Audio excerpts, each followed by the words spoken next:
कभी ऐसा महसूस हुआ है जैसे आप किसी पहाड़ की चोटी पर हों और नीचे देखें तो रास्ता एकदम नामुमकिन सा लगे, पर तभी अंदर से एक एक धीमी सी आवाज़ आती है ना, कि तुम कर सकते हो। बस इसी आवाज़ पर यकीन करना, यही शायद जोसेफ मुर्फी के काम का, उनके विचारों का सार है, स्वयं पर विश्वास। आज हम जोसेफ मुर्फी के इन्हीं विचारों की थोड़ी गहराई में उतर रहे हैं। खासकर ये समझने की कोशिश करेंगे कि हमारा अवचेतन मन, मतलब सबकॉन्शियस माइंड, कैसे हमारी जिंदगी को आकार देता है। हाँ, बिल्कुल।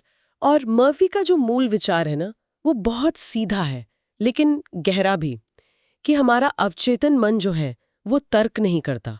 वो बस स्वीकार कर लेता है।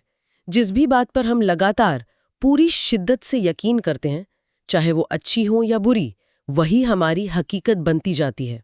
ये सोचना भी कितना अजीब लगता है कि विश्वास वो तर्क से भी ज्यादा ताकतवर हो सकता है। हेनरी फोर्ड की वो बात याद आती है, क्या थी वो? हाँ हाँ, वो मशहूर कहावत कि चाहे तुम सोचो कि तुम कर सकते हो या सोचो कि तुम नहीं कर सकते। तुम दोनों ही सूरतों में सही हो। बिल्कुल। मतलब हमारी जो अंदर की सोच है वही बाहर की दुनिया बना रही है। हाँ इसका एक उदाहरण भी है ना, वो छात्र वाला। हाँ हाँ एक स्टूडेंट था जो हमेशा से मानता था कि भाई मैं तो गणित में कमजोर हूँ, हाँ और वो सच में स्ट्रगल करता था। हाँ फिर उसने अपनी सोच बदली। हाँ, उसने तय किया और दोहराना शुरू किया कि नहीं, मैं सीख सकता हूँ, मैं बेहतर हो सकता हूँ। और कुछ ही महीनों में उसके ग्रेड्स वाकई सुधर गए। ये सिर्फ एक ऊपरी बदलाव नहीं था। नहीं, ये गहरी विश्वास का असर था। बिल्कुल। और इसी से जुड़ा एक और अहम मुद्दा है डर। हाँ, मर्फी कहते हैं कि डर जो है वो असल में विश्वास ही है। बस गलत दिशा में लगा हुआ विश्वास। अच्छा, मतलब डर भी एक तरह का विश्वास है। हाँ, ये हमारी क्रिएटिविटी, हमारी संभावनाओं पर जैसे ताला लगा देता है, जबकि सही विश्वास, सकारात्मक विश्वास, वो नए दरवाजे खोलता है। इसे ऐसे समझ सकते हैं कि डर एक बंद दरवाजा है जिसे हमने खुद चुना है। और विश्वास? विश्वास वो चाबी है जो हमेशा हमारे पास है। सवाल ये है कि हम हर पल, हर घड़ी चुन क्या रहे हैं। सही बात है। विश्वास भरे विचारों को चुनकर हम अपने सबकॉन्शियस माइंड को रीप्रोग्राम कर सकते हैं। सचमुच रीप्रोग्राम। हाँ, और शायद इसीलिए मर्फी एफर्मेशंस पर, यानी सकारात्मक कथनों पर इतना जोर देते हैं। ये जो बार बार दोहराया जाने वाले पॉजिटिव वाक्य है, बिल्कुल। ये जैसे अवचेतन मन में बीज बोने जैसा है। बिल्कुल। जैसे मैं खुद पर विश्वास करती हूँ, या सफलता मेरी ओर बह रही है। ये सिर्फ शब्द नहीं है, वाह। ये टूल्स हैं अवचेतन को एक नई दिशा देने के लिए। हाँ, जैसे बड़े एथलीट्स होते हैं ना, वो मैच से पहले मन में अपनी जीत की कल्पना करते हैं।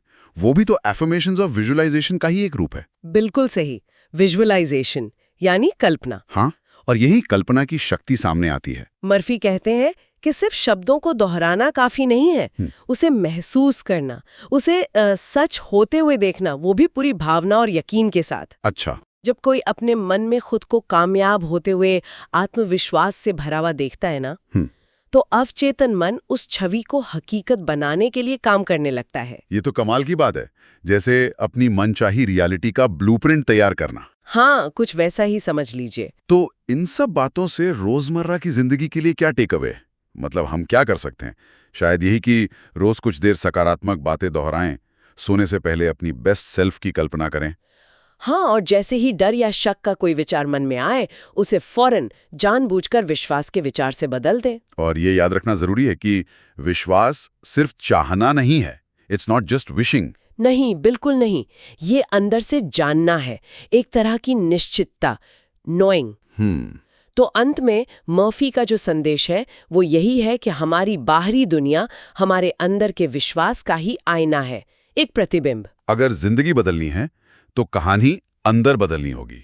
हाँ, अपने अंदर की कहानी। जब हम खुद पर, अपनी शक्तियों पर यकीन करते हैं तो ऐसा लगता है जैसे पूरी कायनात मदद करने लगती है। सही कहा। और ये हमें एक गहरे सवाल पर लाकर छोड़ता है। अगर हमारी बाहरी दुनिया, हमारी मौजूदा हकीकत, हमारे अंदरूनी विश्वासों का ही अक्स है, तो ये हकीकत हमारे अपने बारे में आज क्या कहानी बता रही है? सोचने वाली बात।